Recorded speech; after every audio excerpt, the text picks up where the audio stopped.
Hello everyone, my name is Rupesh Kumar Singh and I have been selected as an Assistant Enforcement Officer in CGL 2021 and I have secured All India rank 110 and today I want to share my short journey. मेरा CGL का journey mains 2019 से start हुआ क्योंकि मैं इस field के बारे में उतना नहीं जानता था उसके पहले। ऐसे ही प्री का एग्ज़ाम दिया, प्री निकल गया, मार्क्स उतने अच्छे तो नहीं थे बट निकल गया। फिर मेंस देने गया तो मैं मेंस में पहला बार मतलब मैं जो एसएससी के को फाउंडर है सितांशु शेखर, मैं उनसे पहला बार मेंस के टाइम मिला। उसके पहले मतलब मैं बस एग्ज़ाम था, एज एन एग्ज़ाम इसको लिया और दिया। बट जब से मैं उससे मिला फिर मेरे को इस फील्ड के बारे में धीरे धीरे पता चला कि इस फील्ड में कितना कितना डेप्थ है। सो उसने हर कुछ गाइड के मतलब मैथ्स, रीजनिंग, इंग्लिश, जीएस हर फील्ड को लेके मेरे को गाइड किया और तब मेरे को पता चला कि हाँ इस फील्ड में इतना डेप्थ है।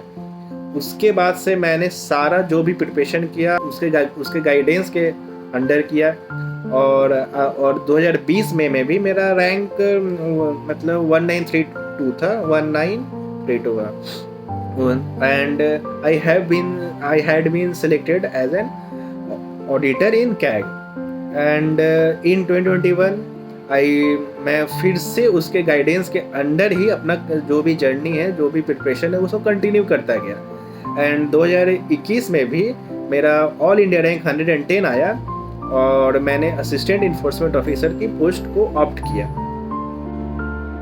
और भी एक चीज़ मैं जो आप लोग से शेयर करना चाहूँगा वो है मॉक इस एग्ज़ाम के लिए बहुत ही ज़्यादा इम्पोर्टेंट है।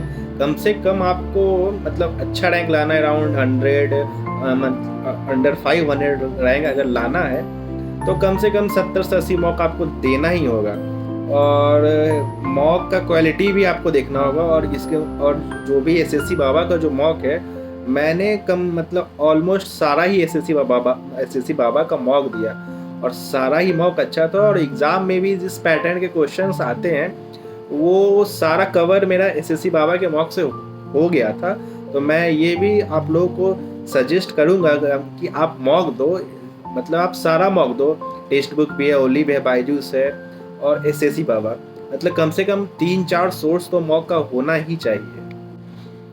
और इसके साथ साथ मैं ये भी कहना चाहूँगा कि आपको एक टेलीग्राम ग्रुप या फिर कोई ऐसा ग्रुप होना चाहिए जहाँ पे आपको गाइडेंस सही मिले। और एसएससी बाबा का खासियत ये है कि उसके जितने भी एडमिन हैं सबके अच्छे अच्छे रैंक आए हुए हैं, सब अच्छे अच्छे पोस्ट पे ऑलरेडी सिलेक्टेड है। तो ये और जब ऑलरेडी जो सिलेक्टेड बंदे होते हैं वो जब गाइड करते हैं तो उसका कोई मैच नहीं है मार्केट में। सो मैं ये आप लोगों से ज़रूर बोलना चाहूँगा कि आप लोग एसएससी बाबा का टेलीग्राम ग्रुप है, व्हाट्सएप ग्रुप है, यूट्यूब चैनल है, आप लोग ज्वाइन कीजिए और जो भी उसके एडमिन है उससे जो भी डाउट्स है वो आप लोग पूछा कीजिए। उसके एडमिन्स बहुत सही है और सबसे बड़ा बात है कि सब ऑलरेडी सिलेक्टेड है, वो भी अच्छे अच्छे रैंक ला कर। सो मैं आप लोग को सजेस्ट करूँगा कि आप लोग एसएससी बाबा ग्रुप ज्वाइन करें, एसएससी बाबा का मॉक दे और आप लोग को मतलब आप जब ज्वाइन करोगे या मॉक दोगे तो आप लोग को खुद ही जो भी डिफरेंस है अपने प्रिपरेशन में वो आप लोगों को खुद ही दिख जाएगा।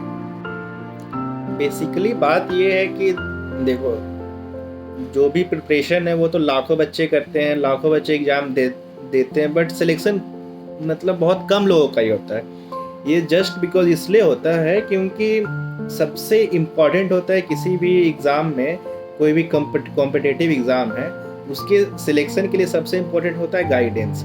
जब तक आपको सही गाइडेंस नहीं मिलेगा आप गलत डायरेक्शन में मेहनत करते रह जाओगे, आपका सिलेक्शन होना बहुत मुश्किल है। बट आप कम पढ़ के ही अगर आपको गाइडेंस सही मिला है तो आप ईजिली किसी भी एग्ज़ाम को क्रैक कर सकते हो।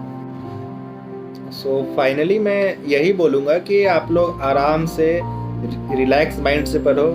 ये एग्ज़ाम ऐसा नहीं कि आपको पर डे 8 से 10 घंटा 12 घंटा पढ़ना है। आप कम पढ़ के भी सही डायरेक्शन में अगर आप पढ़ोगे तो आप डेली 2-3-4 घंटे ही पढ़ते हो बट डायरेक्शन सही होना चाहिए कि जितना ज़्यादा से ज़्यादा मॉक हो सकता है उतना मॉक दो इस प्रोसेस को एंजॉय करो, क्योंकि प्रोसेस एंजॉय करना बहुत ज़रूरी है। नहीं तो इतना टायरसम स्टेजेस होता है, टीयर 1 टीयर 2, खैर अब तो टीयर 3 टीयर 4 नहीं रहा, फिर भी बहुत टाइम लग जाता है। तो इस प्रोसेस को हमें बहुत एंजॉय करना है। एंड इसके साथ all the best for your all upcoming exams. Thank you.